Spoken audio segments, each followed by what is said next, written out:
Stay more comfortable, more concealed, and in the stand longer with Osseo gear. Premium camouflage apparel created for bow hunters by bow hunters. Osseo's revolutionary patented camo patterns and innovative features are designed to keep whitetail bow hunters totally invisible and dead quiet. Elevate your game with Osseo. Visit asiogear.com and take 20% off your purchase with code TRUTH20. Mobile hunters, our buddies over at Tethered are always innovating to keep us more mobile and in the game when it counts. From the Tethered One Sticks, the Fast Pack, to the Ultra Lock saddle, Tethered is always designing to increase comfort and utility while reducing bulk, weight, and fiddle factor of mobile hunting gear. And now, they've outdone themselves yet again by creating the carbon fiber forged Predator CFX platform, the latest fully featured mobile saddle platform that raises the bar for what's possible in mobile hunting gear. Whether you're new to saddle hunting or an old tree climbing veteran, go to tetherednation.com for all your saddle hunting gear.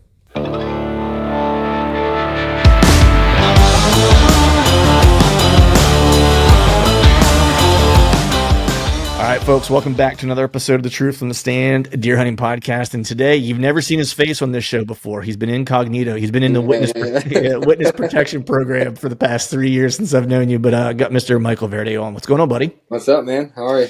I'm good, man. We were just chopping it up before we started our recording because, you were asking me, I'm fortunate I got some buddies, that have shot traditional for a while. And so I've got plenty of mentors, right? Mm-hmm. And so that was the first thing you asked me as soon, because you were like, hey, we got on a little bit late and got started. We had some technical challenges. And I was like, oh, that's cool. I was able to go out and shoot some arrows.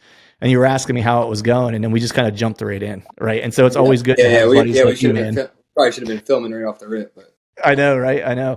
But the one thing you were kind of mentioning, man, was just, some of the stuff that because this is all brand new to me, and so it's good that I have buddies like you and like my buddy Todd that have been shooting traditional for a while. And because there's certain things that I'm noticing that's happening that I don't know, like if it's what should happen. But like you were saying, because you were asking like what yardages am I shooting? And I was like, oh, I'm good at 15. I feel like I can kill there now. Like I'm pretty consistent there. I started stretching it out to 20 and I'm on target, but the groups aren't as good. So I'm kind of focusing on kind of going between 15 and 20. And then I stepped back to 25 and you were like, did your point start coming into your eye yet? And I was like, into your line of sight. Yeah. I was like, yeah. I was like, actually at 25, I was like, I started actually shooting better at 25 than I was at 20 because now all of a sudden that point came into my vision and I was able to just start dropping dimes right where I wanted to go. And I was like, I didn't know if that was like a natural thing that happens or what. And you were like, no, he's like, what'd you call it? You were like 25 is your point sight or your point yardage or something? Point on. Yeah. So when I think of point on, I mean, I don't think of covering the target. I think about looking down your arrow like a rifle, like a shotgun barrel. You're kind of figure eighting what you want to hit. Yeah. That's what I call my point on. I don't know if some people consider it like covering the target, but mine's 30. So I'm good. Like I know at 25, if I had to take a 25-yard shot, I know to hold at the bottom of the deer, bottom of the belly. Okay. And at 30 is my point on. Nice, nice. And what poundage are you? What poundage are you shooting? 43. I shoot pretty light bow. Oh, really? Okay. Wow. What's your draw length? Is it 43 at your draw length or 43 at 28? 43 at 28. My draw length is 28. So it is okay. I'm shooting 43 pounds at a 500 grain arrow, 29 inches. I'm so like that is like my recipe that I found. Like shoots 20 and in. I'm shooting instinctive. As soon as we break that 20 mark, I'm going to start aiming. I'm going to start to get because that's where my arrow comes into my line of sight. So right. So right now I'm shooting a 45-pound bow, and my draw length. Actually, I'm one of those like odd guys that I think it's odd that my draw length on a longbow is actually longer than my compound. Really? Yeah. So you have you're anchoring pretty far back. Yeah, I'm actually putting this knuckle, I'm wrapping it around the back of my jaw, essentially. Okay. Like I get it seated pretty deep in there. So that brings like everything like right to the kind of the corner of my mouth, essentially. Okay. And it actually, I was talking to the guy who's going to build my bow because I was shooting split finger and then I went to shooting 3-under and he was like, he's like, you'll probably gain a little bit of draw length even like going to 3-under. Most guys do. And so I haven't checked it since I started shooting 3-under, but prior to that, I'm a 26.5-inch draw on a compound and I'm a 27-inch draw on a longbow. Okay. So I checked the poundage at that weight or at that draw length. Essentially, I used a scale and checked it, and it's like right around 41 pounds, roughly. Okay. Is what my other bow is like an old Browning that I shoot sometimes. It's 41 pounds. Right. And that was like my first bow that I had under 50 because I spent Nice. long time messing around with bows that were 50 plus and Yeah. developed a lot of bad habits and didn't Yeah. make your brain is going, get rid of it, it's heavy, so I Right. always shot the lighter bows better. Yeah.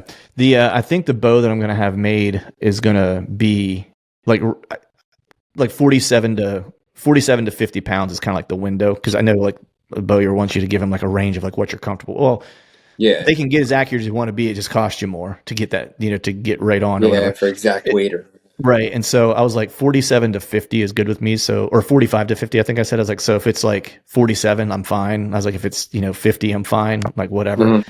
But he actually makes Bushman bows. Actually, Steve Jouett is going to make my bow for me. And he actually builds, like he talked about it on the podcast he and I did. He builds like a triple knock system where the one knock is, of course, Yeah, the one knock, yeah, of course, is to like release the tension so you can take the string off. And then the two knocks are essentially for different string lengths that you can yeah. essentially have it built to where almost like you have two different options, two different bow options, where it's like one could be my 45 to 50, and then the other one could be like, say it comes in at 47, then the second knot could be, like a 47 to 52, or like a 52 pound like pull Mhm. draw or whatever, So That's pretty I, wild. Yeah, I think I'm going to have him do that. That way, as I shoot, if I want to go up in poundage that I can, because I have a 55-pound recurve that I built an arrow for, and I had been shooting that too, and it doesn't feel like too much. Mhm. Now, I've also not been in a tree when it's 32 degrees out and have to pull it back either. So there's also that. I shoot a light. I mean, I shoot a light bow because of my own issues, with target panic and Right. it's just the heavier the bow for me, it was like the more panic would set in because I'm like, But Yeah. I've noticed that actually, if I get drawn back and I don't feel like I'm on, it's like I start to get the heebie-jeebies start to seep in, Mhm. And I've been good about just letting down. Like I'm just like, whatever. I'm just going to let it down and redraw, Yeah, do it all yeah, over again, But speaking of target panic, dude, like it was funny because it was almost like the same time I started. Like I got my arrows set up with my buddy. I uh-huh. came home and I'm shooting. I don't think I texted you right away, but then I saw like a post or like a story or something from you, and you're shooting a compound, and I'm like, dude, what is he doing? I'm like, one of the guys that was like, there's a handful of guys that were kind of like my inspiration to, to start, dabbling with the, traditional bow and wanting to kind of put Yeah, that in my arsenal, and you being one of them. And I'm watching, I'm like, and I had to do a double take. I was like, is he shooting a compound? And then I wanted to watch to see if you handed it off to somebody, like you were just like shooting yeah. your buddy, you know what I mean? But it was, Switching I was like, spots. Yeah, yeah. And yeah. I think it might have been like, I was talking to Greg Litzinger and I said something about it, and he's like, and he mentioned it to me. He's like, I saw him shooting a compound recently, and I was like, yeah, I know. I was like, what's up with that? I was like, I'm gonna have to ask him. I have to give him some shit the next time I talk to him, see what happened. So what's Yeah. going on with that, man? What was the I said it to inspiration you to do before. that? I started shooting a compound, and everyone was like, "Oh my god!" They acted like I never shot a compound before in my life. Right, But right, that's where we all started. We're not old right, enough that bow hunting was recurves. right, But right. so basically, I just wanted to go back and face some demons Mm, that I was battling with the compound when I switched over to traditional. Because when I switched to traditional, I had target panic so bad that it was crippling me. Like mm, I was that pin would get close to the target, and I would just like I would always mm, hang up low, come right. up, punch the trigger. Yeah. And about 12 years ago, maybe 15 years ago, I punched myself in the face with a hinge release, Mm, and then tried it again, shot one over a tree line, and handed it back to my buddy. And that was the biggest mistake I ever made. So this time around, I bought a compound. My buddy gave me a hinge release to work with, and that has been an absolute game changer for me. Like really. it's even helping me with the recurve, the hold, and like when I do get into my point on, Mm-hmm. because originally I eliminated the sight, and it kind of alleviated some of my target panic. Mm-hmm. But I would struggle with my point on. If my point on was 30, and I'd go to aim, that tip of the arrow was just like my pin. I would still struggle with that target panic. Yeah. And it's funny, like I was shooting with my buddy, puts the hinge release in the cup holder of my truck, and I get home, I see it. I didn't even know he put it there. He's like, I put it. He texts me, man. So I put it on the counter in the garage. It sat there for a week, and I'm a tinkerer by nature. I just want Mm-hmm. to mess with stuff. So I started shooting it, and I was just absolutely blown away at how I can hold my pin right where I want to hit. Hmm. Like I shot the last buck I killed this year with a compound, and I was able to hold. I didn't shoot it with the hinge release. I shot it Mm-hmm. with a old regular index finger release. But Mhm. it was the first time in my life I drew back and let the pin just float on the deer. Like I didn't hang up low and then ride that leg up, and then the second I saw brown, boom, punch the trigger. That's always been my MO. Right. And it was nice to actually just the training aspect of that hinge release. I was able to draw back, hold the pin on that deer, and just let it sit there for a minute. Mhm. Just let it sit there and go, okay, I don't have to shoot right now, but I'm on them, and then squeeze the trigger off. That was like the first time I've done that since I was a kid, before I knew Mhm. what target panic was. Right, right. So, It's funny because I used to have target panic, or just like I would punch the trigger a lot, and like there were times like where it's like I would go through spells where I was just like I would go shoot with Greg Litzinger a good bit. He and I used to shoot together quite a bit. huh. And he's a great shot, like always has been. Like was competitive shooter and stuff like that, and like some state and local and regional shoots and stuff like that, and would always do pretty well. And there would be some days where it's like, he would just be like, dude, he's like, you're like on fire. Like, you're out shooting me today. You know what I mean? It's like, I just Yeah. have those runs where it's just like, I'd be really, really good. And then I'd have those runs where it was just like, I could not buy a good shot, and, Mm-hmm. and he was watching me, and this was like when we knew each other, but we weren't like good friends like we are now. And so he was hesitant to say anything to me because he doesn't want to like, this guy does, I don't know if he Yeah. wants my advice or not. Yeah. And then I'm glad he did because he was like, hey, he's like, I'm noticing. He waited till our round was over, essentially, and we were done shooting this 3D course. And he's like, hey, I noticed a couple things about your form and stuff. He's like, I might be able to help you. He's like, if you want, if you're interested or whatever. I was like, oh, dude, like whatever you're seeing, like let me know. I want to try to fix whatever's going on. And so we just went over a couple things, and he kind of helped me fix my form and some recommendations on how to like practice and stuff like that. And it's paid huge dividends. Like, cause this year, for example, that deer I killed in Kansas, it was the same thing. Like he changed like how he was coming in at the last minute, and I had to Mm-hmm. change where I was going to shoot him because completely, he was completely broadside to me. And then whenever I stopped him, he turned his shoulder toward me, and I basically just had to like, basically float that pin on his front shoulder and just like move it real quick, and it's like, all right, cool. Like Mm-hmm. I'm going to just float it and hang out. And I didn't rush it and just let it rip, and, it did the job. And that was when I kind of noticed, I was like, all right, like I finally, like, I feel like it's in the rear view mirror. Not that I don't work on it still, or that I Mm-hmm. don't need to work on it still, but it's like, okay, I've kind of overcome that demon to a degree. Like that was a high pressure moment, and I was able to just to kind of, float the pin through it. Absolutely. Yeah. Just trust your shot, right? Just like Yeah. let it float and just trust it's gonna. Are you Yeah. shooting a thumb barrel? Thumb, yeah, yeah. And Thumb. that was Yeah. the big thing that changed for me. Was two things that changed for me in kind of reducing my anxiety and shooting a compound, at least, was, and this is a great time of year to be working on this stuff, right? Like Yeah. this is like we're talking about at Yeah. the perfect time. Um, One was going to a thumb release because my trigger finger was itchy, and it just like as soon as I Mm-hmm. felt it, like I wanted to let it go, right? And it helped me kind of more pull through my shot than it did like punch. So it took that punch kind of away a little bit. Yeah. And then the second thing was, as I started shooting a single pin, and I started shooting with both my eyes open. And so I like and the biggest change was actually shooting with both my eyes open. It felt like once I got my peripheral vision back, like the anxiety went way down. And I don't know why. It was more probably like a head trip than anything. But as Yeah. soon as I did that, I felt like, okay, now I can see like everything around me. So I don't have to come off the bow to like see if like another deer is coming over, if there's a doe coming over, like to spook this buck or whatever the case is. But I can kind of now see all my Yeah. surroundings. You know what I mean? And as soon as I did that, it was like everything started shaping up after that. Cool. I just transferred over to the thumb barrel, so I've been training with the hinge. And I wish I did this 15 years ago, man. So like Right. I feel like I'm A late lot to the more game. dead deer. Yeah. So I transferred over to the thumb barrel, but I set it super stiff. And the way I shoot my hinge is like I just rotate the hinge on the peg, on the thumb peg. Mhm. So I have the thumb barrel set up super cold, or I guess they would call it. And Right. I don't even act like it's a trigger. I just pull and rotate, and I just let the barrel naturally just Mhm. roll into my thumb, Yeah.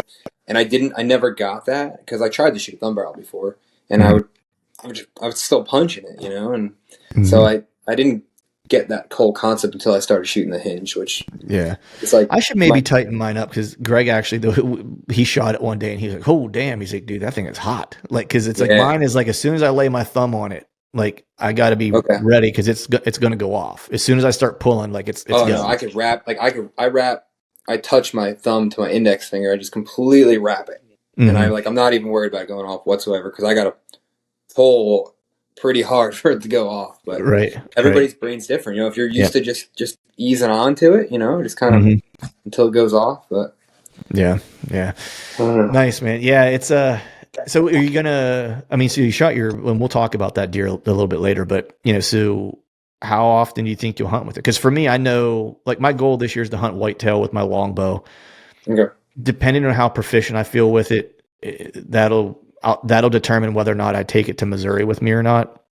But Okay. Pennsylvania, I'm going to try to go shoot some does early season and get some reps in with it and stuff like that. And that'll kind of determine how if I trust it for an out of state hunt or not. But I am going to Idaho to chase elk, and I am taking my compound for that just because I'm like Yeah. I need I enough think it, ass. I think it's okay to go back and forth. There's a lot of talk about how it's hard to do, Hmm. but I think it's in my brain's all over the place. But it's so different to me. It's Hmm. like it's I can't. They're so different that I can't. You know what I mean? Develop. I can't transfer my bad habits over to one or the other. Like it's. Right. I don't know what I'm trying to say, but it's. I get what you're saying. At least for me, it's like when I picked my compound back up after just playing with the longbow for the past couple weeks, I felt like I shot it way better. Like Yeah. it was almost like, oh man, this is so much, I don't want to say easier, but Mm-hmm. it was just, it took a lot of the guesswork out of it. You know what I mean? Yeah. And part of it too was like I wasn't holding nearly as much weight, so I felt like I could stay and just have my pin sit and float for forever, and I was Mm-hmm. never in a hurry. You know what I mean? Because when you pull that longbow back, even at 45 pounds, just not a heavy bow, but once you get there, it's like you got to go pretty soon. Yeah. Like you can't hold Yeah. forever. You know what I mean? Mm-hmm. Otherwise, your shit falls apart. You know what I mean? So it's got to happen pretty quick if you're going to let the arrow go. But with the Yeah. compound now, from doing that, it's like, man, I feel like I could hold. I feel like I could draw back and hold on target for an extended period of time if I had to. Yeah. I don't know. I don't know where I'm going with it, to be honest with you. Like I hate the. I'll never give up shooting a recurve, But as far Hmm. as hunting, like, I mean, it's a long story, but so there was a buck that I messed up on this year, and I've been Hmm. really fortunate with shooting traditional. I've just been really lucky, and it bit me in the ass this year. A real Yeah. steep shot, like I grunted a buck to the base of my tree, and I hate stopping deer, man. Every time I stop a deer, I mess it up because I feel like rushed. I feel like this pressure to get the shot off, and I took like a 10-yard shot. I was maybe 17, 18 foot in the tree, and I just went right through his, like, thought I heart shot him initially, and I'm like, Hmm. oh, and I just went right through the web of his armpit, Hmm. and that definitely stung a little bit, Hmm. and I don't want to say it's what influenced me to go back to the compound, but it definitely got my wheels turning. Like, literally, Right. they'll be like, you know what? I put a lot of time and effort into this stuff, and that just happened. I just blew a 10-yard shot this year, like, Right. and Yeah. so, and I just, one of my best friends just moved to Kansas this year, so I'm going to be applying for Kansas. I don't know if I'll get there this year, but if not this year, next year. Yeah. And I'm like, man, I don't know. I want to be able to shoot 40 yards out into a field. Like, that Right. feels so crazy to me now. When I sit in a tree with a compound and I'm like, and I can range like a 30-yard circle around me, I'm just like, that feels like I'm rifle hunting, 'cause Right. I just spent 4 years shooting recurve, Right. and I'm like, I guess it would be almost 5 years, but like it's been a while.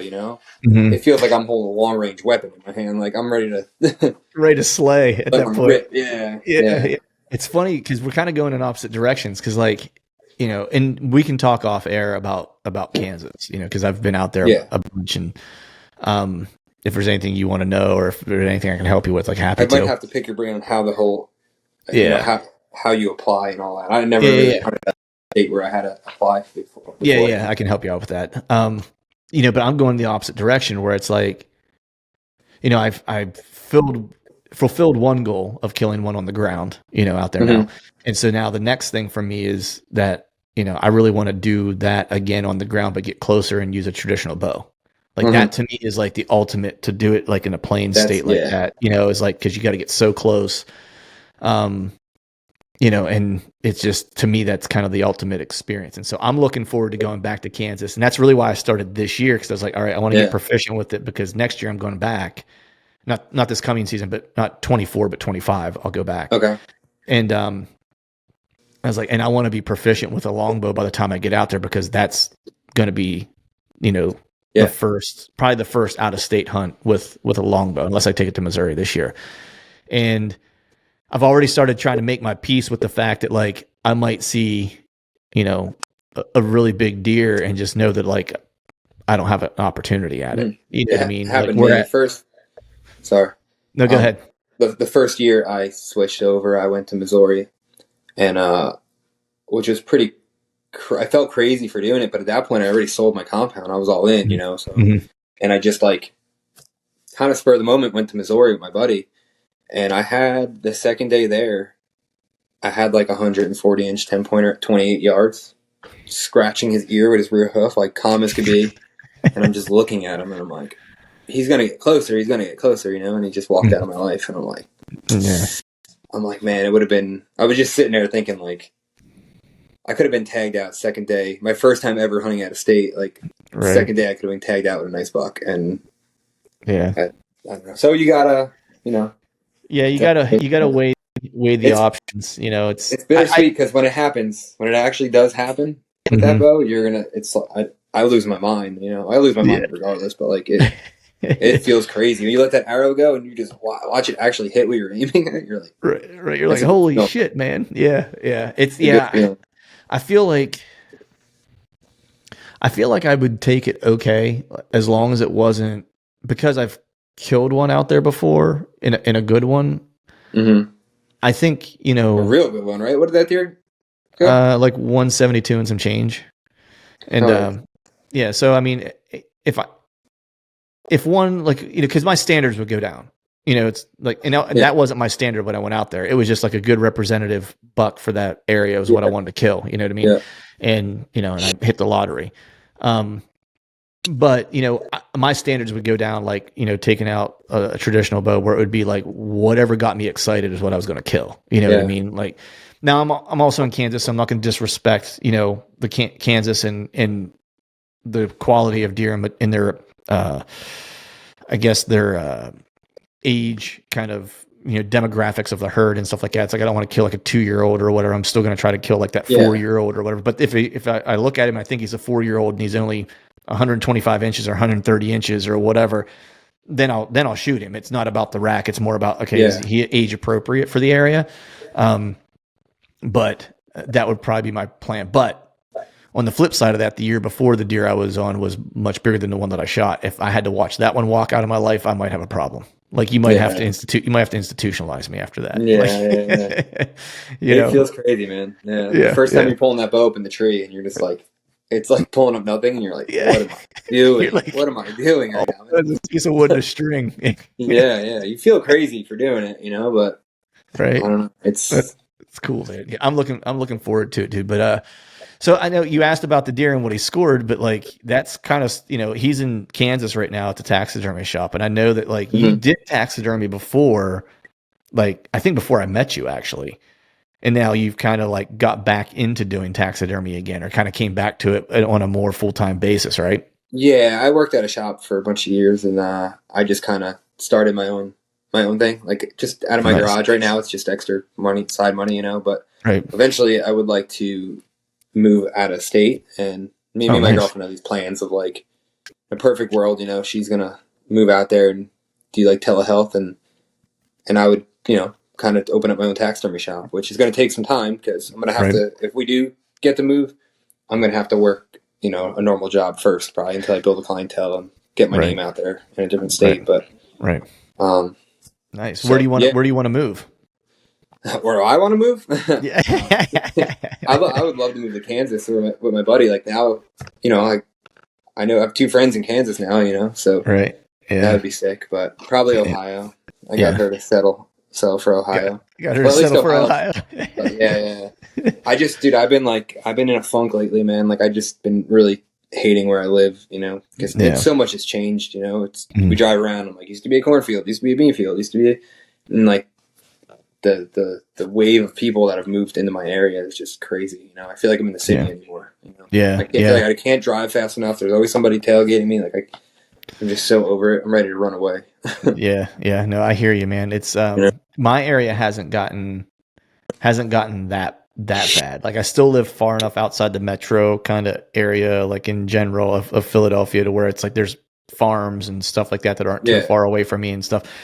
But that stuff's getting bought up and developed all the time too, and it's the sad reality. Like I was taking my daughter to an appointment right after work, and it's literally, dude, it might be 3 miles from the house, and there's like one traffic light, and it took me probably 15 minutes to get there, like to take her there. Now that doesn't sound like a long time, but it's like literally I could have yeah. ridden a bike there quicker. You know what I Wow. mean? Yeah, Like yeah, yeah. than driving her there. Right. Now on the way home, the traffic wasn't bad that way. It was just everyone was trying to get in the one direction because everyone was coming home from work. But Mm-hmm. it's just like the idea that like something is that close and it takes me that long, like, and I have to actually sit in traffic to get 3 miles from my I do house it to every do day, something. man. Like, I pull Yeah. out to the end of my road over here, and I just like, I used to stop at the stop sign and bang a left, man. I go to work, Now Yep. I stop at the stop sign. As soon as this side clears up, the cars start coming from this way, and I'm Yeah. like, I'll sit there for it feels like 5 minutes, but it's probably a couple minutes, and it just Right. makes me mad. I don't know, but Yeah. So like how far away is like are the places that you're like scouting stuff? Because I know right before we jumped on here, like you were out shed hunting this afternoon and stuff. So how far like are you driving for like most of that stuff now? that's a 15-minute ride. It's like a That piece of is woods. That's a basically a permission piece that I have that butts up to a state park, which is okay. it's nice because so Not too I far could away. hunt, I could shed hunt the park and kind of maybe have the potential to kill whatever Right. sheds I find. Right. And then there's a lot of shed hunting that I do that it's just to find antlers. A lot Right. of parks that you can't hunt, so I just like finding antlers. Right. Right. Um, So you found an antler today, you said from like 1983? yeah, probably. Yeah, probably fell off deer's head the year I was born. It was like it was like a green main beam with all the tines chewed off. How did you That's even the only see thing. it, dude? That thing's I like don't know. been I in. thought it just caught my eye. It was like bright white, and I'm crawling. I found some bedding, and I was just crawling through bedding, and I'm like, at first I thought it was just like a white stick, and I flipped it over, and it's like this green chewed up main beam. I'm like, Jesus. That's funny, dude. So there's a deer over there that I let go this year that I'm so frustrated, man. So like this deer, I let him go. I have one shed from him from last year. I let him go this year. He shows up on my camera with two bloody like pedicles on his, like the pedicles are just like blood running out his head, like he just Right. shed. And I probably have over 50 miles. Realistically, last time I checked, I had 35 miles just walking in circles looking for this deer. Like I'm going every direction I can pop, like in between developments, houses, going like just searching hardwoods. Like that's the hardest for me is looking for sheds and like just big open hardwoods because if they're Yeah. tines down and mashed into their leaves, they're going to be hard to find. So I just been gritting everything and I can't find them. I'm like, Yeah. but for all I know, they're sitting on somebody's coffee table right now. They fell off in a yard, Right. Yeah. Nice. so. What caliber deer are we talking about? A lot of junk, like just a tight palmated, like super palmated main beam with some junk, some stickers. And I think he's 3. I have a shed from last year, and he was a 6-pointer. He was just a 6-pointer like this last year, but he was like just genetics. Like the genetics just gave him like that palmation. Like he had like 2 spoons on his head, That's cool. But so this year he got more junk, which is rare. It's hard to do around. You know how many deer that there's not too many deer around here that I could follow and have history with like that because they'll disappear. And then the buck that I wind up killing is a buck that I've never seen before. It's like things are so tight and there's so many different fingers and deer moving and it's very rare that I could get to follow a deer like this. So if I found those sheds today, I probably would have cried like a little girl because I've been looking for them so hard. It's like my dream. Like, I have a couple sheds from deer I killed, like one here, one there, and I always find them after I kill the deer and they're chewed up. But like, I just wanted a nice pair of fresh sheds, and I wanted to kill them next year. And I don't even know if I'll kill them, but right. we'll see. Yeah, I suck at finding sheds, so that's usually like a foregone conclusion for me. I usually stumble across like one a year. That's usually like my going rate because I'll go out with the intention to shed hunt, and it's usually like a shed hunt / scout, and I focus more on scouting. And if I'm in an area where I think like sheds might have been dropped, then I'll pay attention, but Mhm. usually it's like I just end up walking across them, like either last year, the only shed that I found last year I was turkey hunting, and there was a camera that I had set that I hadn't checked the whole year. And it was in kind of an interesting area that I had like some high hopes for. And I was on my way to that camera, and it was like, it was near this clear cut, and there was like this big kind of draw that was there that kind of went down into the cut. And I kind of thought that's probably how they were using like to get in and out of there. And they were probably coming out scent chuck in that area because it's low, and they could probably scent check this whole side of this like ridge area. And there was a couple red oaks that were in that general area. So I kind of thought, I'll poke around here a little bit and see what's in the area because, well, there's food here, there's late season food, there's bedding right there. Like it seems like, and this isn't far from that big scrape that I have the camera on. So, maybe there's a shed. And sure enough, it's like I walked across like a 4-point side, like, brow tine and three tines. And, I love it. yeah. And so basically my turkey hunt was over after that. I was like, I'm done turkey hunting now. I was like, Yeah. I'm on to scouting. And then I checked that camera, and there was a real good, it wasn't him. Well, he was on that camera, but there was He a really was good on it. buck. Yeah. I was going to ask He was you. on it. Yeah. He would have been a good deer this year, and I haven't checked that camera at all since I shoot. Really? And yeah, that was I found that shed, and I think I might have checked that camera once in like late summer, probably like August, I think, like just to see what was on it in velvet. And I haven't been back to that since. Like I still have 1 or 2 local cameras to check, and like all the ones that are on the north piece. There's only one camera that I've checked, and that one I checked the second week of October because I killed my buck here on the 16th, and then never made it back out to that area, like because it's like a 2-hour drive for me to get up there, so never made it back there. Wow.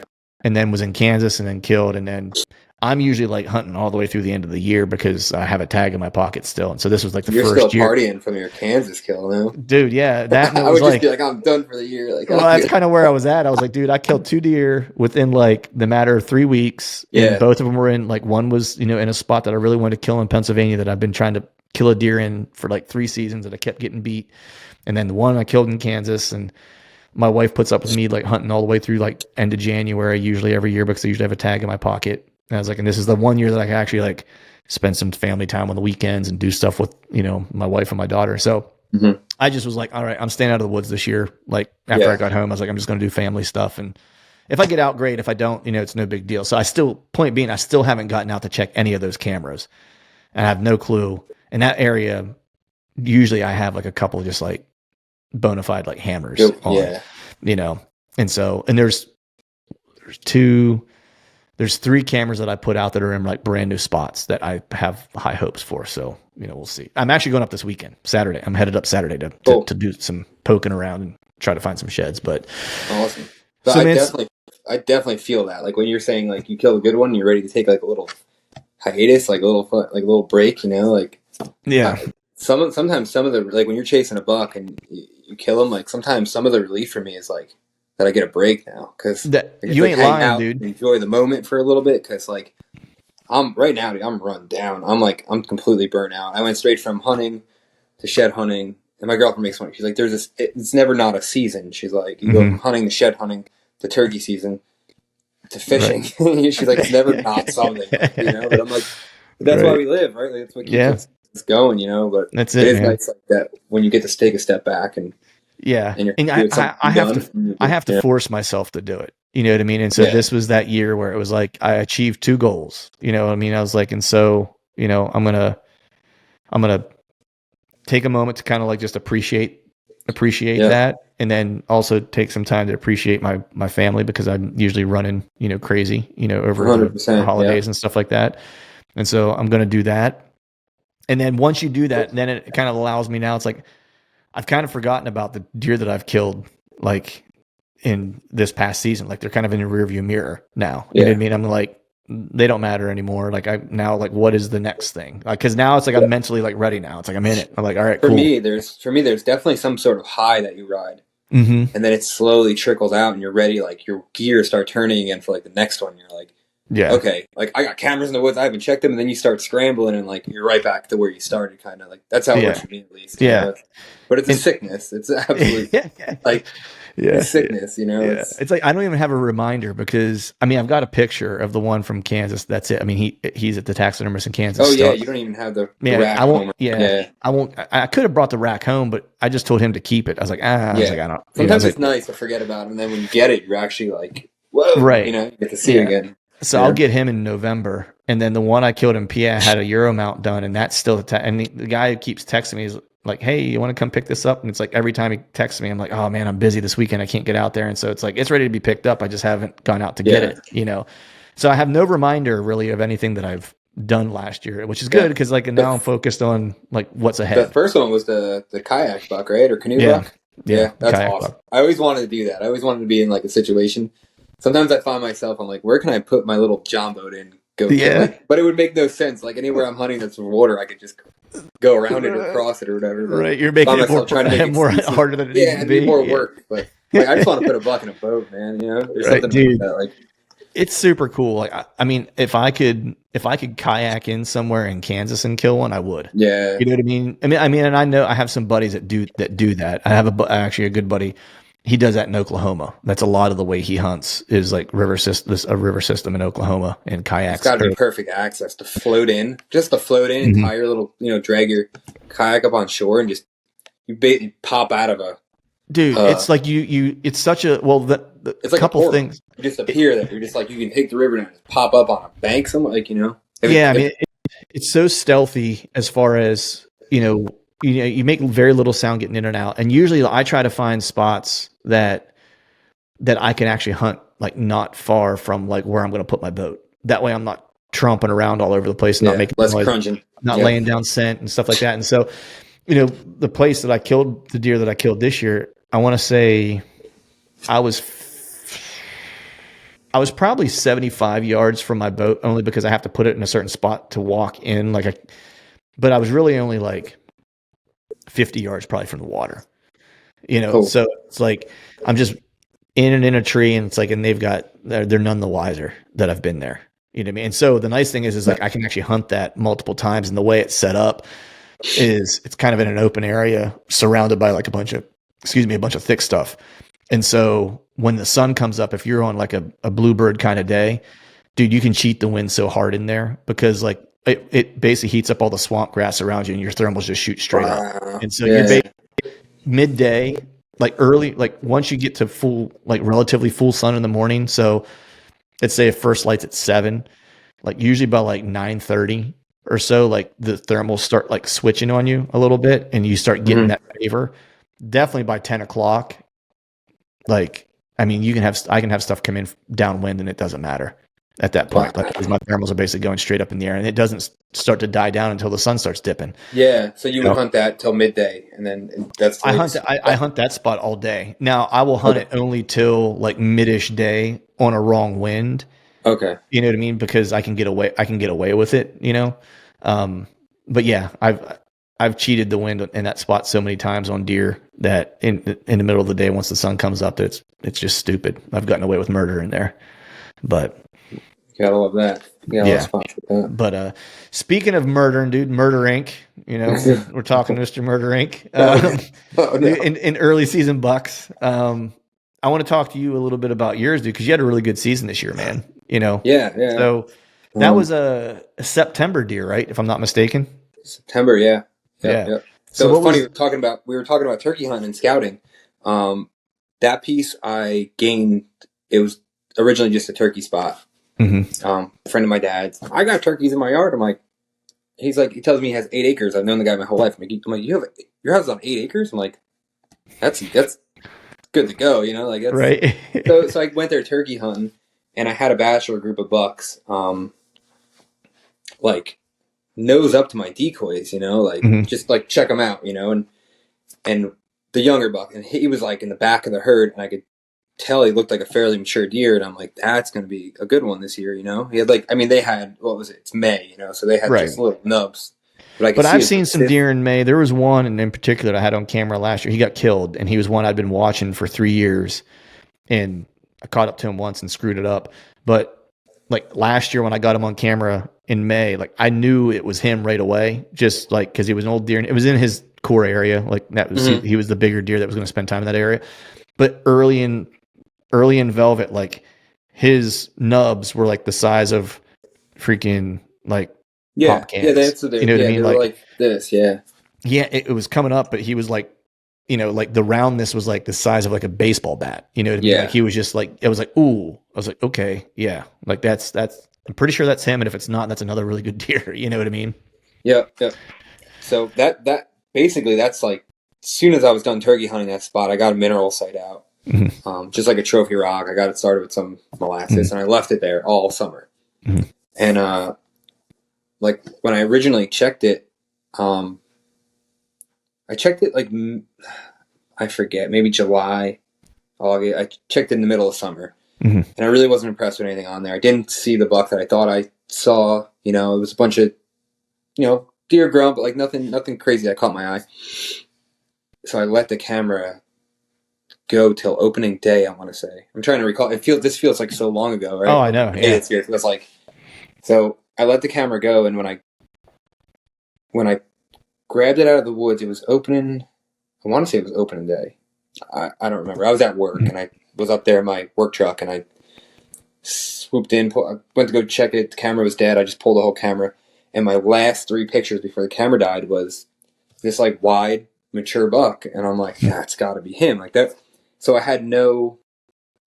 I don't want to say the camera was dead for a week, but he was the last 3 pictures on it, daytime, and just like broad daylight, standing there. So I went and hunted it. And it's really like not that crazy of a story, I guess. I went and hunted it, and I seen every buck I had on camera that night. Like in the video of it, like I had like a nice, probably a buck that would have scored the same as him, but I thought he was like a year younger. Walk underneath me. It's like a perfect pinch point in between a creek.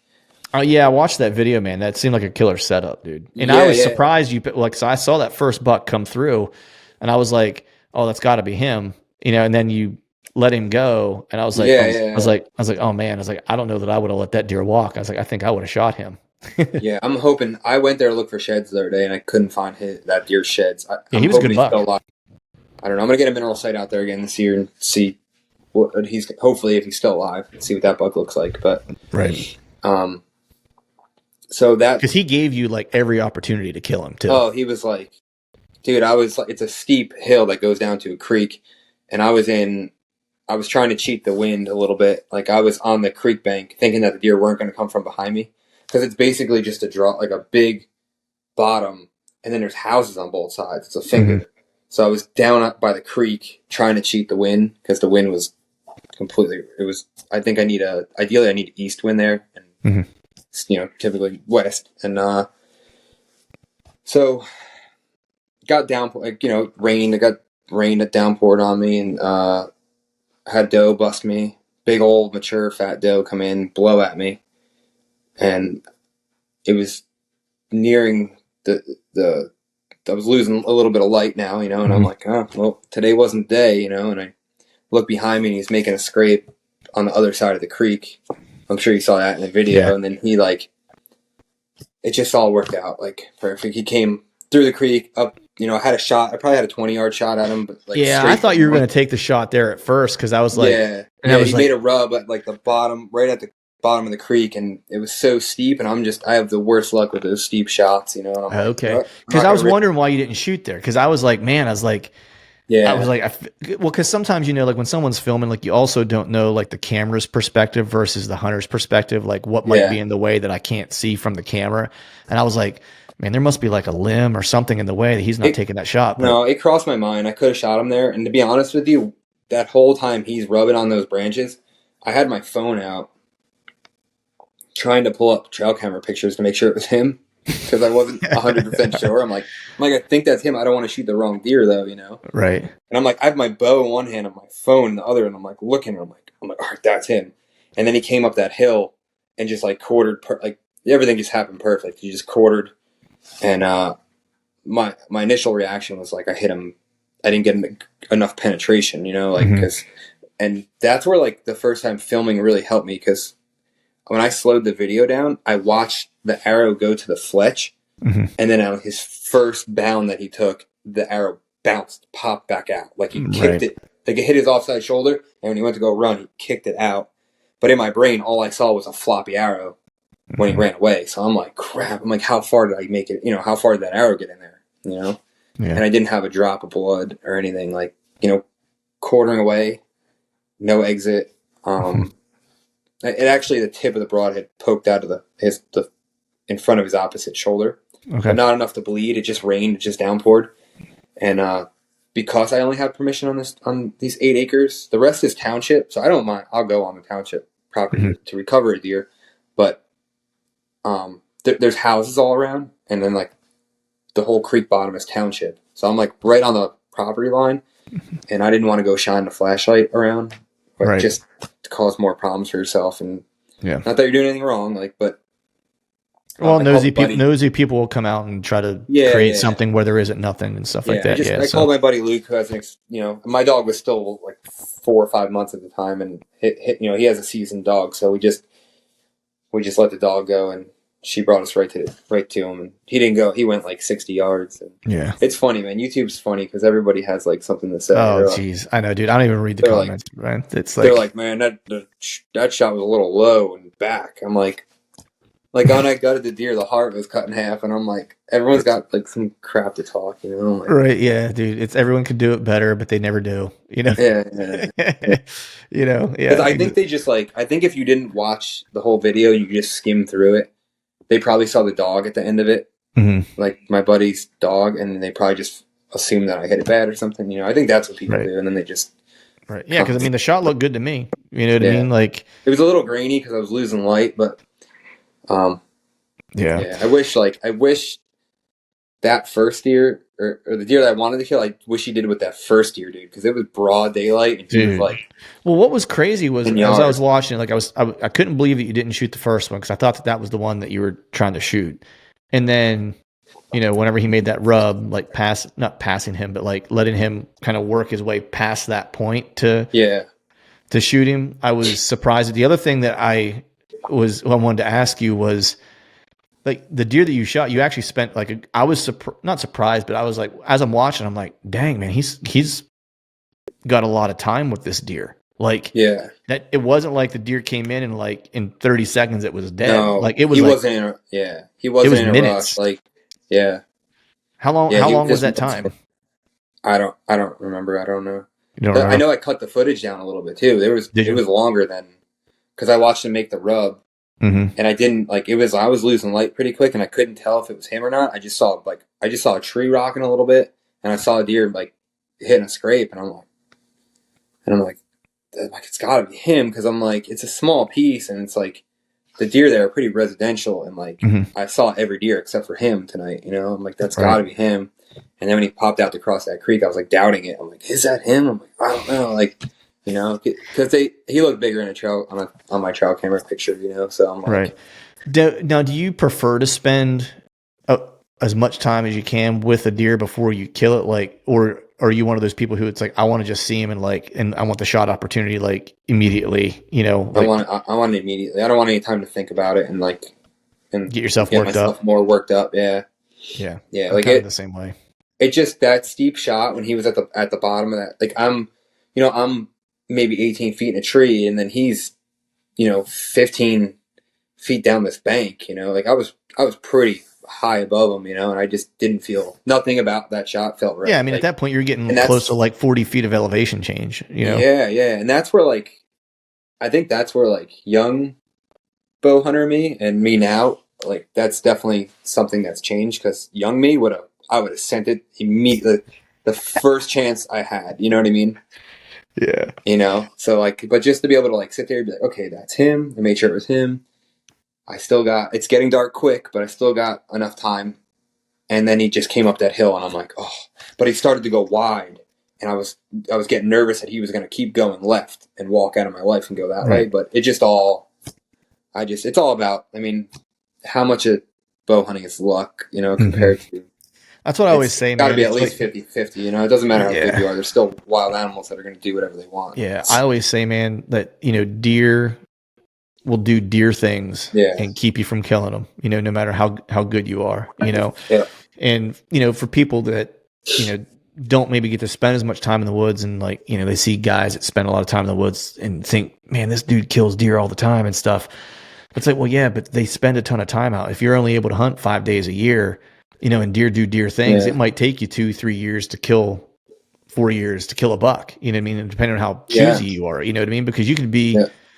you know, like you take me, for example, it's like I had 3 years where I got beat by deer in the same spot, you know, and it was 3 years in a row, the target buck that I wanted to kill in that spot 3 years in a row was in bow range and just did something that kept me from killing him. You know what I mean? Where he just didn't give me the Yeah. shot, or like by the time I recognized what deer it was, I didn't have anywhere to draw anymore. Like just bow hunting, you know what I mean? Bow hunting stuff, you know what I mean? Where it's like, you know, nothing against gun hunting or whatever, but it's like if it were gun season, it's like all 3 of those deer would have been dead.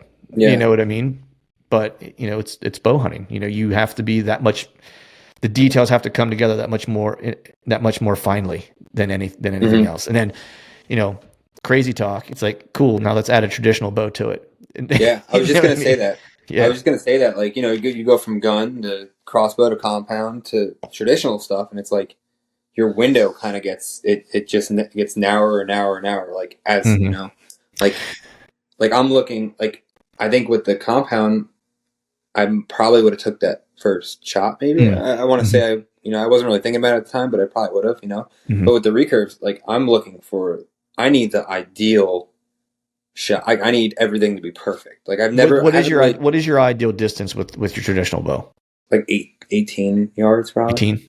Okay. Yeah, because I don't like when they're too close. You know, I'm not. I've been playing with hanging lower. You know how like Cody talks about hanging, you know, 4 feet off the ground. I've been playing with it a little bit, and I believe it. I believe in it, but I'm so set in my ways that like I just can't. When I was a compound, I mean, I guess I still am, but when I was like solely just a compound hunter, I used to hang 30, 35.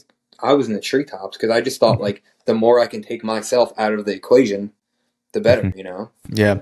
And I've been bringing it down. And, I mean, out of this one tree especially, like I would always hang in this double tree, the one spot that I have. And I've been busted by does to like 25 feet up because I could look, there's a knot in the tree. And I'm like, oh, I was looking at it the other day because I shed hunted it. And I'm like, man, I used to hang above that knot. Like I remember going past that knot and hanging my stand up there. And I was like probably 27, 25 feet.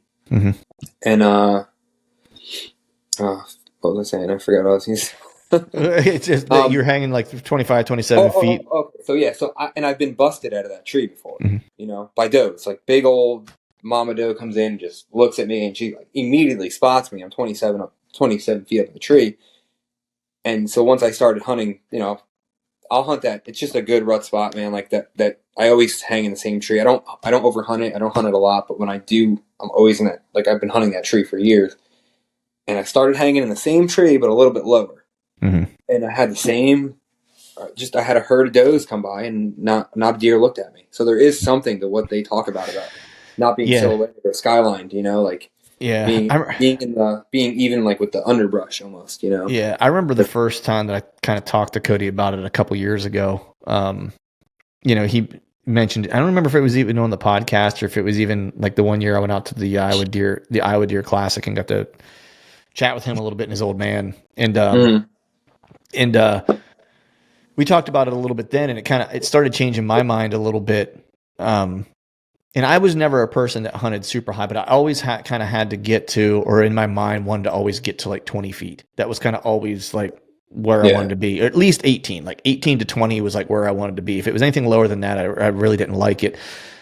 And then I just kind of started slowly kind of changing, and just kind of like what Cody talks about, just started paying more attention to what was, you know, behind me, you know, and where can I, you know, just getting to cover wherever that happens to be.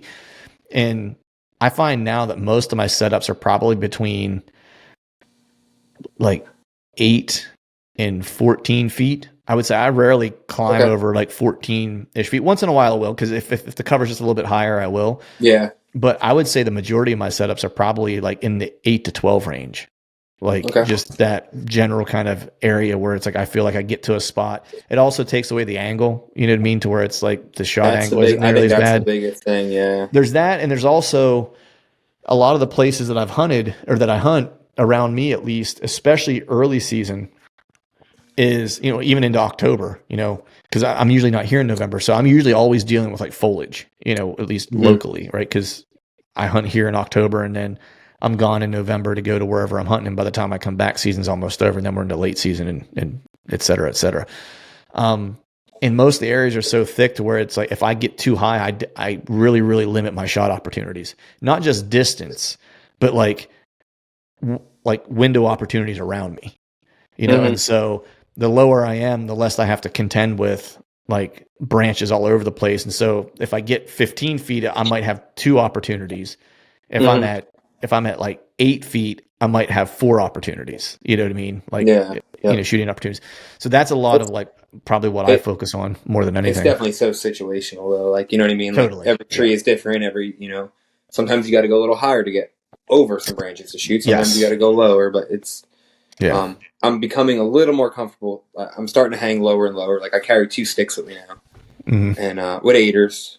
Hmm. If I have to get, I think I can get 17, 18 feet if I have to. If I want to really like jump Stretch up it out. and Yeah. like walk on the side of the tree and hop up into my next aider. Hmm. I could do that, but sometimes like this year, a couple times I left a stick on the ground. I went one stick up, and that's just bouncing around, not like Yeah. Yeah.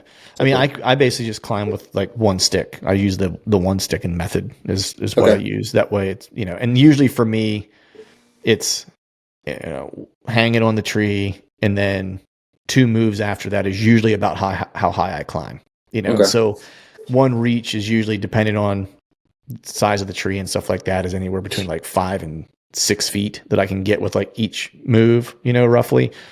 And Yeah. so, you know, you do that 3 times and you're roughly at 18 feet. You know, if you do it twice, you know, you're roughly at like 11 or 12. You know, if I only Hmm. go up one stick, I can set my platform up a little bit higher, and then I'm at like 8 feet, you know. And so that's kind of how I judge, you know, what my setups are. But yeah.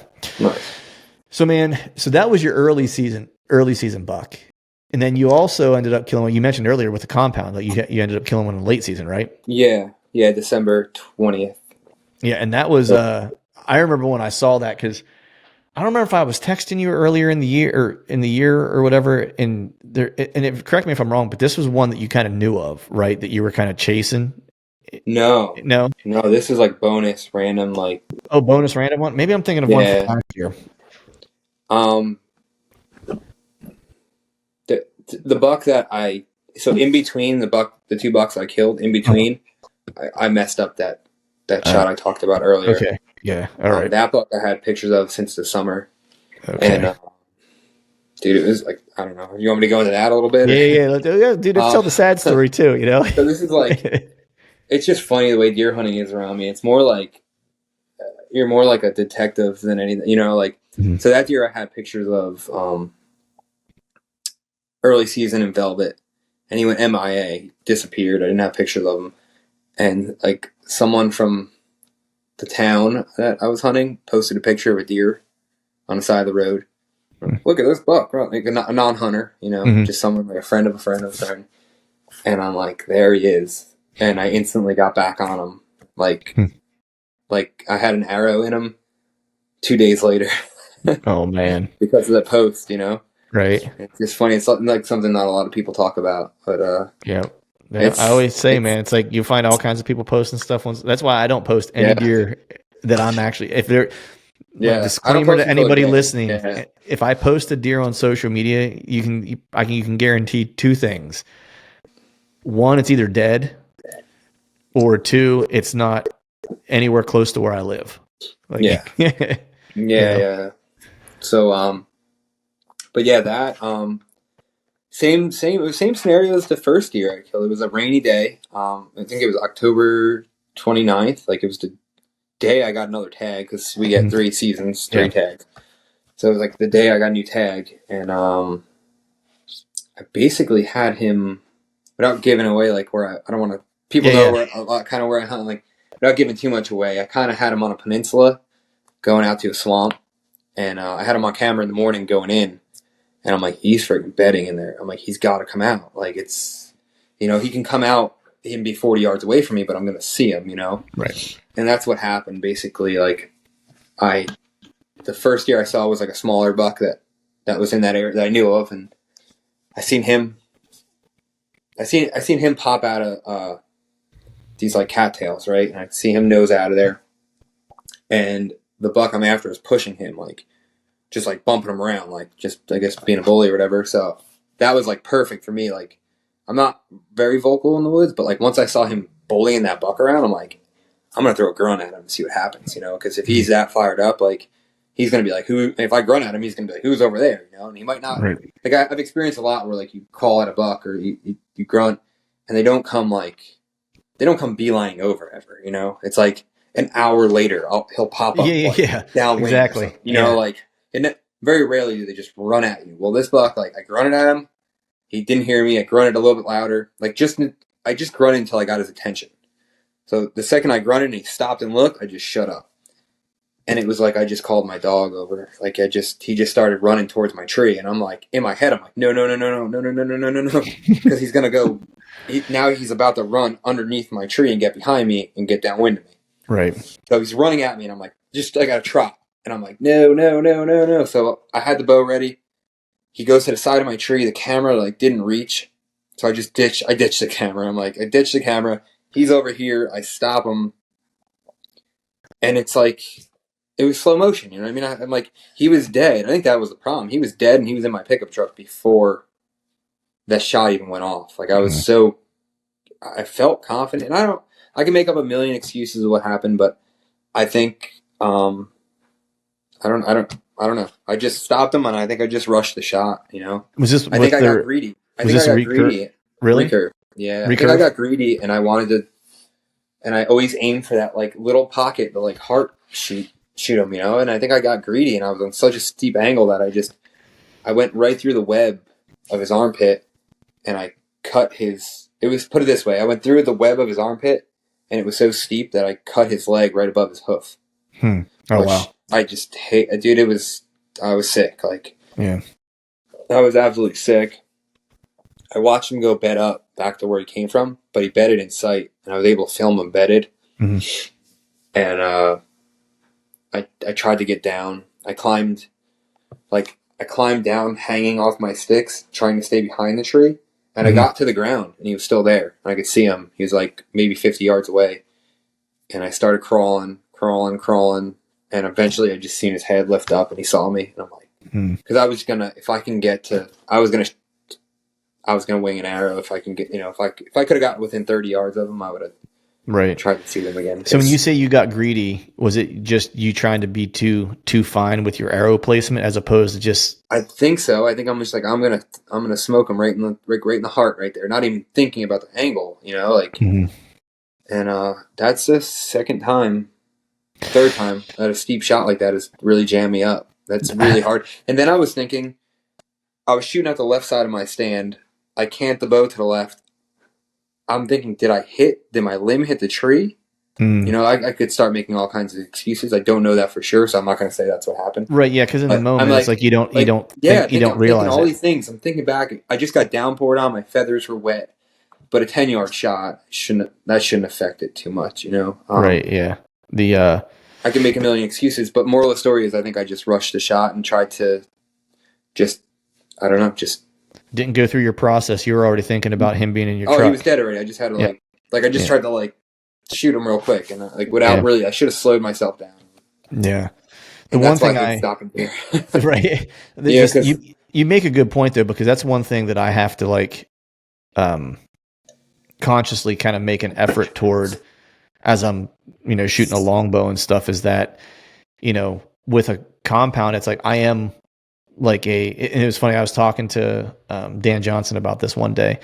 And because he asked me, he was like, are you a, center mass kind of guy, like center mass of vitals type of dude? Or are you like put it in the pocket, like hug the shoulder in the crease kind of guy? And I'm like, I'm a hug the shoulder, put it in the crease kind of guy. I was like, that's I've always been, yep. Yeah. I was like, because I don't shoot a super heavy arrow, but like I shoot a 72 pound like draw weight, right? My arrow's not super heavy. I want to say it's like 460 grains, you know? Mm-hmm. And I've just had really good luck. I won't say good luck, but I shoot a broadhead that I trust and that I've put it through multiple shoulders, you know? And so it's like, if I get into the shoulder and I'm within 30 yards of the deer, I'm not worried about it not making it through the shoulder. You know what I mean? So I'm not worried Right. about like deflection or whatever.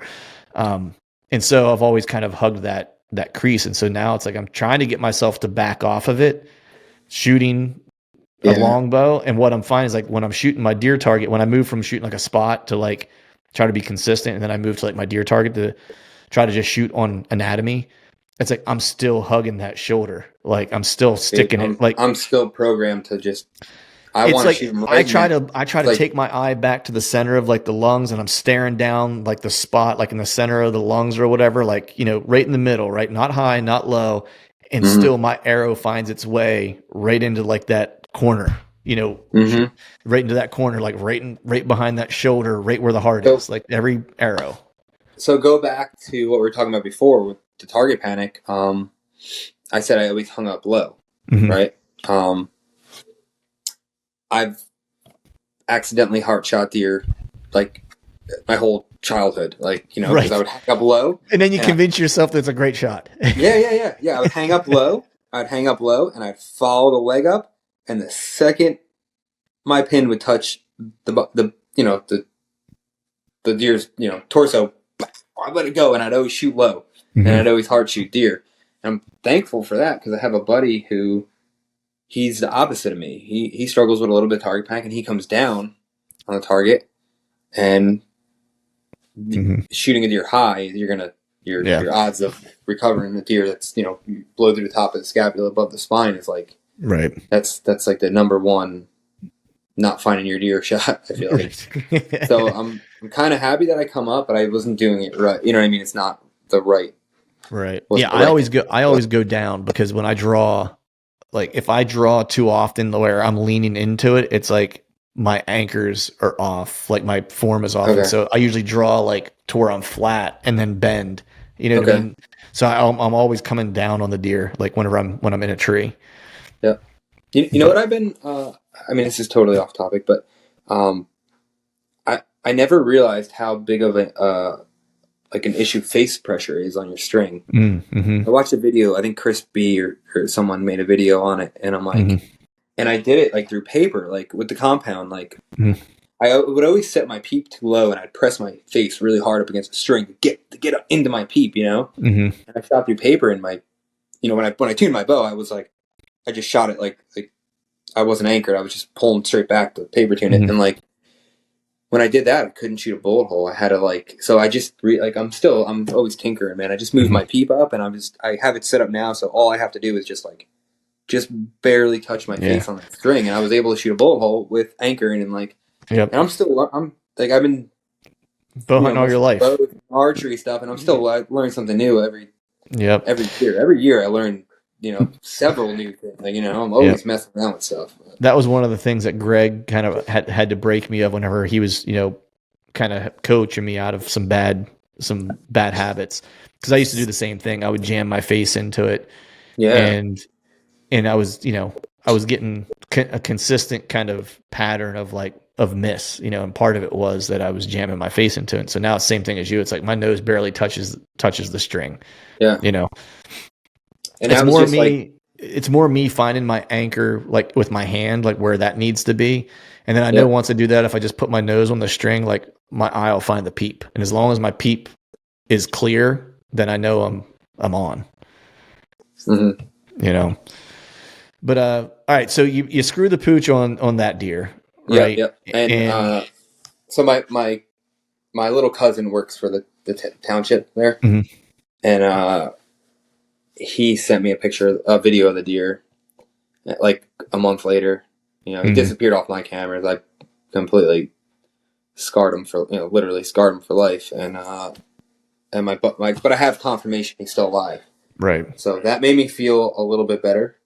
And to be honest with you, I didn't really move on until I had that confirmation. I was still searching for that buck, and I'm like, I need redemption. I'm like, it's been it's been a little while since I lost a buck, and that was I don't know.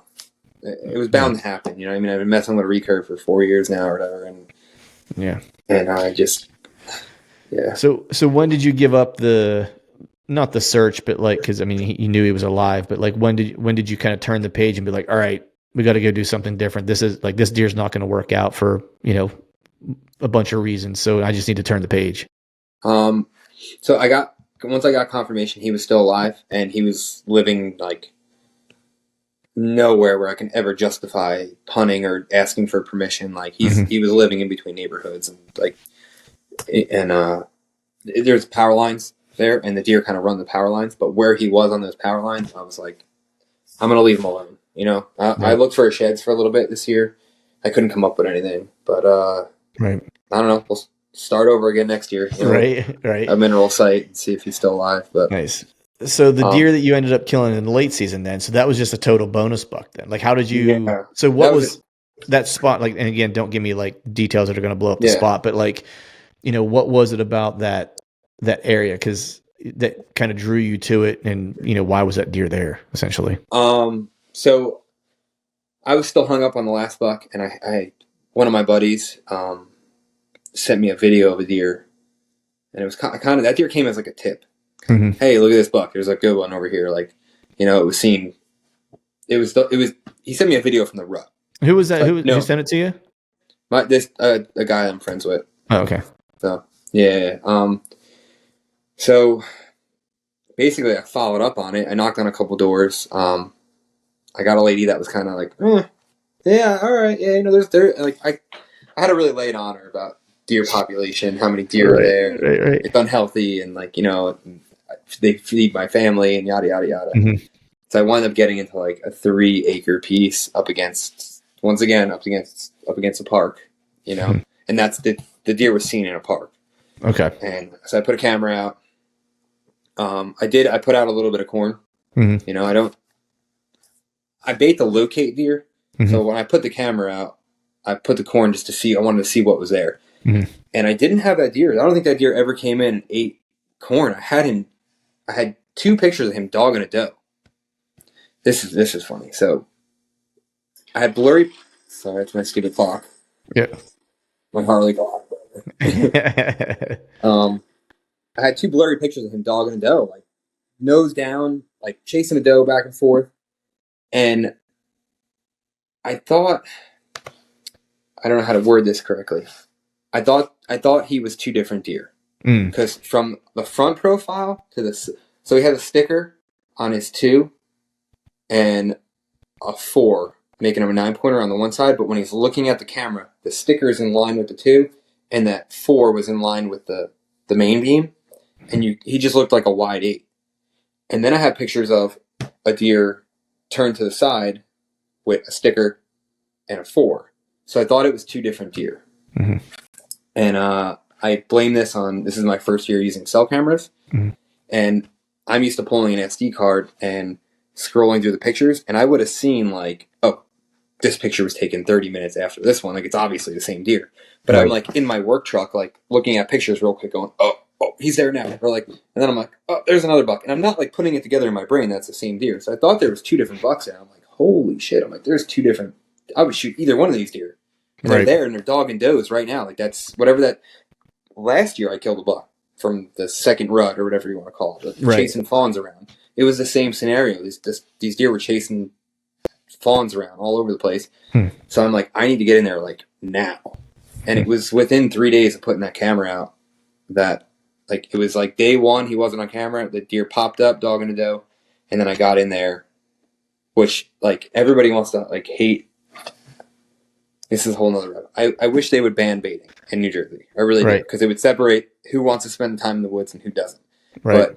But I hunted that deer over bait essentially, and it wasn't easy. It wasn't like I had so many deer moving in and out of the bait pile that I got busted by one doe. Like, there were so many deer around that it was bringing in that I forgot my bow hanger that day. I got in at noon. I didn't shoot the deer till probably closer to 4:30 or 5. I just sat there with my bow and I had deer all over the place. And so I don't know, where was I? So I I go mean, in there at was a bunch noon. of there was basically they were chasing, right? The second rope Yeah, was kind of popping yeah, off. yeah, yeah. Sorry, I go like that's my I have like ADD, so I'll go down like 7 different paths before we go down like the main route of the story here. So like I'm like, but so it comes to a point in the day where I have these does in and out all day, and I'm two smaller bucks that I had on that were on camera with him, and it comes to like, okay, he's the only buck I haven't seen, or the two bucks, right? Mhm.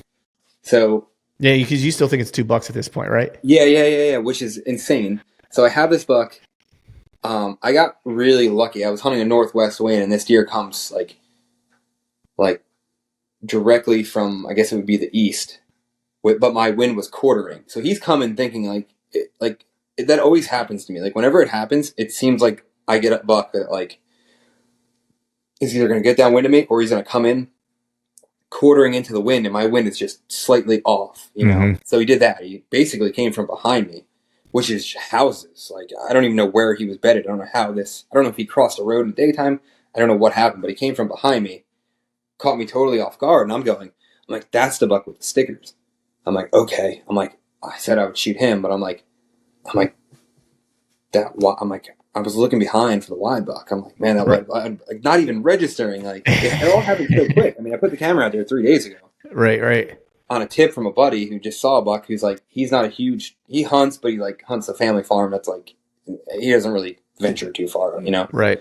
So I'm watching him come in, and I'm looking behind him to see if the wide buck is with him, you know? And I'm like, no. I'm like, all right, well, I'm going to, you know, now I'm getting like fired up because I know I have to, now it's my time, the part Mm-hmm. where I shoot now, you know? Right. So he comes in and he bumps a doe, and it happened real quick, man. He came from behind me, he looped around, bumped a doe, stepped out. I'm like, there's his shoulder. I'm like, I drew back, and that's where that hinge like really helped me, man. Like I just kept, like I didn't have the thumb barrel yet. I didn't Mm-hmm. transfer over. I was just shooting the hinge, and I used the index finger in case I didn't want to hunt with the hinge yet, you know. Yeah. Or I don't know if I ever will, but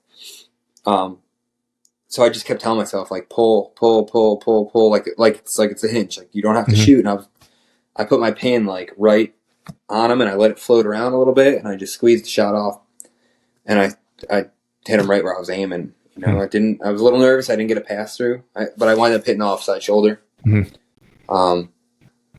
Nice. And what was I gonna say?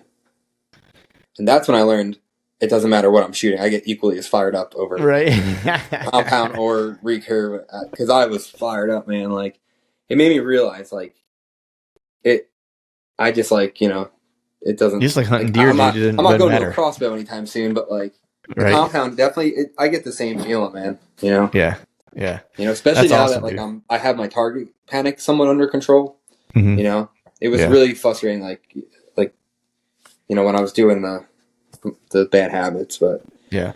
Yeah, so, you'll especially, headed out to Kansas where you have some longer shot opportunities potentially and stuff like that. Like you'll dig, mm, having the opportunity to use a compound out there just because, I mean, yeah, the thing is out there though, it's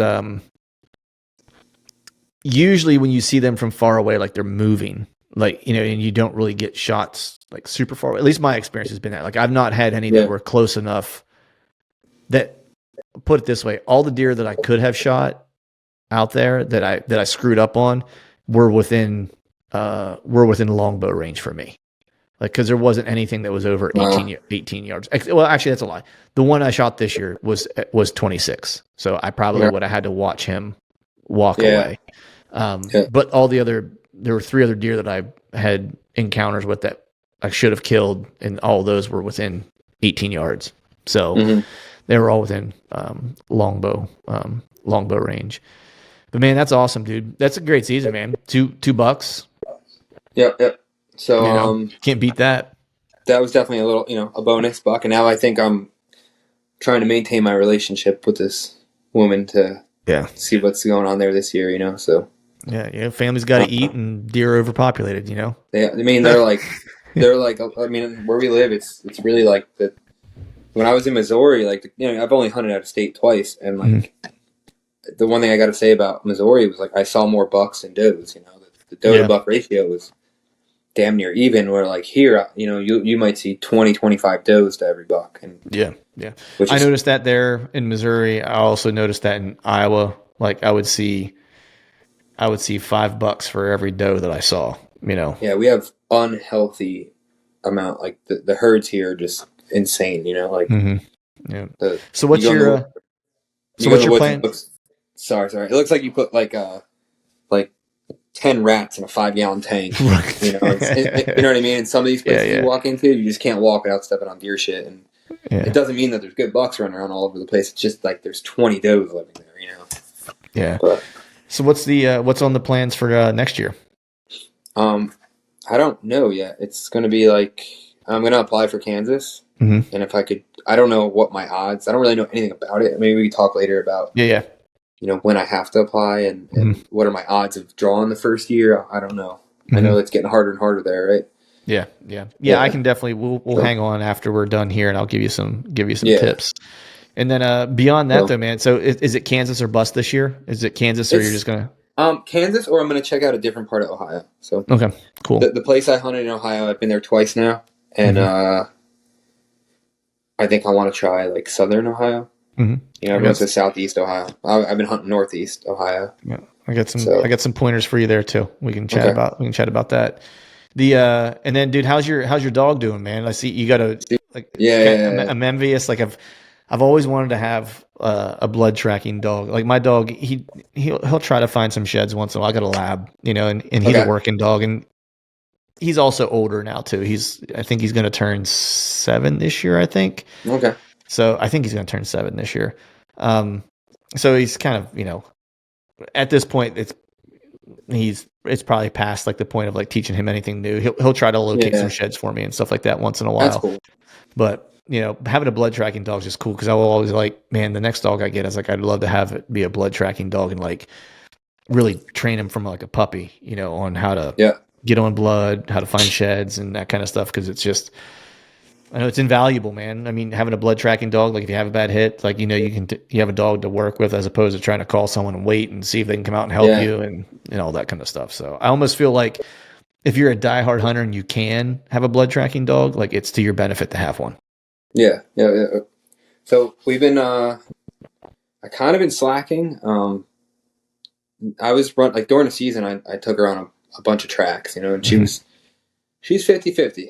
Hmm. She's still young, but like here we have to shoot a doe first. So Hmm. I shot my opening day.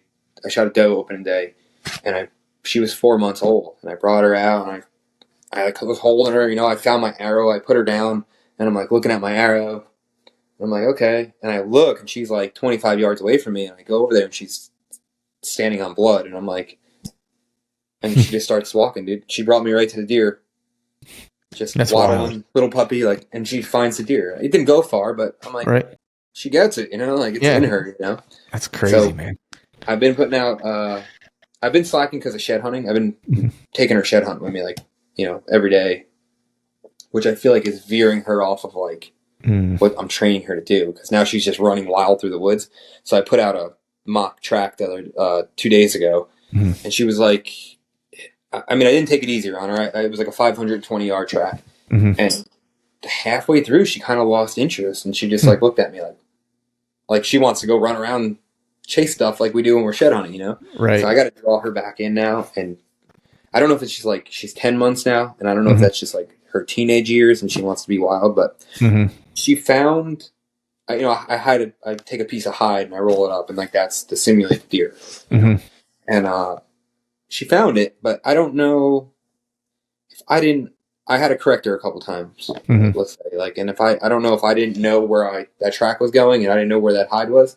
I don't know if she would have brought me to it, which was kind of like upsetting because we had so much time training when she was like real young. I started her Right. so young, and like my old man hit one this year, no blood, Hmm. high shoulder hit, but right angle, no Hmm. exit, and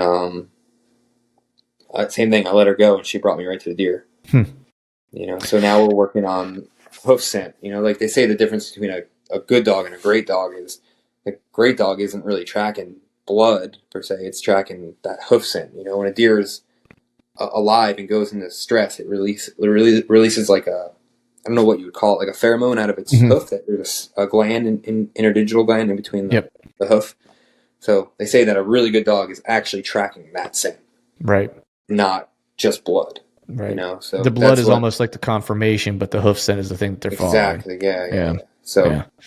so we got to draw it back in. And I'm gonna start. I got a lot of training to do with her, so I'm hoping to have her certified like for next year, so I could take on, you know, Yeah. people that call me and advertise and Yeah. so.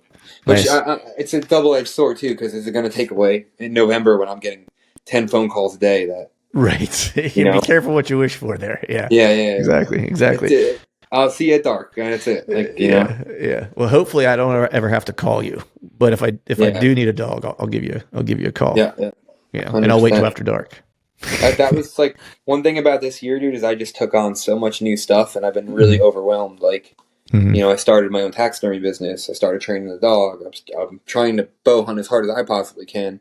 So Right. I took on a lot this season, and like I think I'm just trying to I'm trying to take a step back now and just work with her. I know like the hunting is out of the equation now, so like, Right. but and it's starting to green up, so I probably don't have much shed hunting left to do.